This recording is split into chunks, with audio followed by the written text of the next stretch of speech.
আমরা চলে এসেছি সেই ফেমাস শৌলা ব্রিজে। এখন যাবো আমরা ওই সাইডে, দেখো ওখানে সমুদ্র কত সুন্দর, ওখানে আমাদের ওখানে কমে মানে ইলিশ মাছ পাওয়া যায়। ঠিক আছে, তো তোমরা চলো সবটা দেখাচ্ছি কি করে যেতে হয় না, সবটা তোমরা ভিডিওটা দেখতে থাকো, অবশ্যই তোমরা দেখতে পাবে।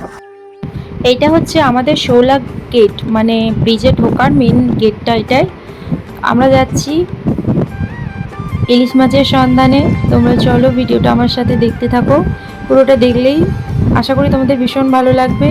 এই যে রাস্তাটা গেছে এই সাইডে, রাস্তাটা যে গিয়েছে এই সাইড দিয়ে যেতে হবে আমাদের।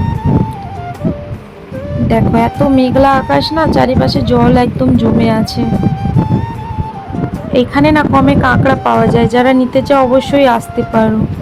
এই যে আমরা উঠে পড়লাম, উঠে পড়ার পর এই যে মাঠ দিয়ে রাস্তাটা গিয়েছে, এই মাঠ দিয়েই আমাদের যেতে হবে। এই যে নেমে পড়লাম রাস্তায়। এই মাঠেই পাওয়া যায় ইলিশ মাছ, শুধু কাদা আর কাদা দেখো চারিপাশে। এই যে মন্দিরটা রয়েছে, এই মন্দিরে পৌষ সংক্রান্তি মেলার সময় আমাদের এখানে মেলা হয়। পৌষ মাসে 5-6 দিন ধরে মেলা হয়। তোমরা যারা আসতে চাও চলে এসো অবশ্যই। গাড়িটা রেখে দিয়ে আমরা নেমে পড়েছি। এই যে সামনে সব মাছগুলো উঠছে, এসে দেখি ইলিশ মাছ তো নেই, শুধু লোটে মাছ। কোথাও ইলিশ মাছ পেলাম না, আর চারিপাশে শুধু নৌকা আর নৌকা। দেখো যেহেতু আবহাওয়ার পরিস্থিতি খারাপ, ওই কারণে কোনো নৌকায় মাছ ধরতে যায়নি, সবাই রয়েছে, সব নৌকাই রয়েছে। এই যে সবাই বসে জালের কাজ করছে।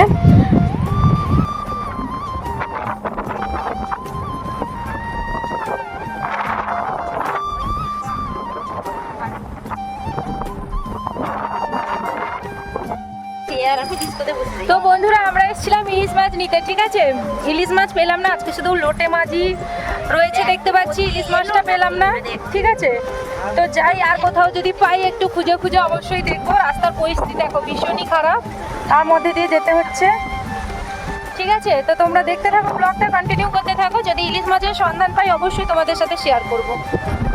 দেখো বন্ধুরা রাস্তার পরিস্থিতি, যাবো তো ভেবেছিলাম ওই দিকটায় যাবো ভেবেছিলাম। ঠিক আছে, ওই দিকে সব নৌকারা আসে, ওই দিকে মাছ পাওয়া যায়, যাবো ভেবেছিলাম। কিন্তু রাস্তার পরিস্থিতিটা শুধু দেখো ভীষণই খারাপ, ভীষণ মানে ভীষণ খারাপ। ঠিক আছে, দেখো কি অবস্থা। বন্ধুরা ইলিশ মাছটা পেলামই না, এই যে জুতোর অবস্থা, পায়ের অবস্থা। ঠিক আছে, একদম কাদা গোটা ভর্তি। দেখো তো বন্ধুরা দেখো ইলিশ মাছের সন্ধান তো পেলাম না, একটু চলে এলাম ঘুরতে। এসছি যখন একটু সমুদ্রতে ঘুরে যাব। তো ইলিশ মাছ আজকে কপাল খারাপ, ইলিশ মাছটা দেখতে পেলাম না। নেক্সট কোনো একদিন ইলিশ মাছের ভিডিওটা তোমাদের সাথে আবার শেয়ার করবো, যদি কোনোদিনও আসি। ঠিক আছে, তুমি মাছ ধরবে বলছিলে যে?